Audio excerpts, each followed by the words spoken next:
வாரியத்திற்கு தானம் கொடுக்க வேண்டும் என்றால் நீ 5 ஆண்டுகள் இஸ்லாமியனாக இருந்திருக்க வேண்டும் என்று ஒரு சட்ட திருத்தம். என்ன அநியாயம்!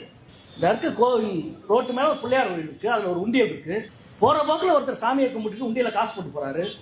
இந்து கோவில் உண்டியல்களில் காசு போடுபவர்கள் 5 ஆண்டுகள் இந்துக்களாக இருக்க வேண்டும் என்று நீ சட்ட திருத்தம் கொண்டு வருவாயா?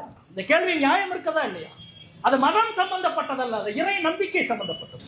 எனக்கு எந்த இறைவன் என்னை ரட்சிக்கிறான் என்று மனிதன் நினைக்கிறானோ அந்த இறைவனுக்கு எதையும் கொடுப்பான்.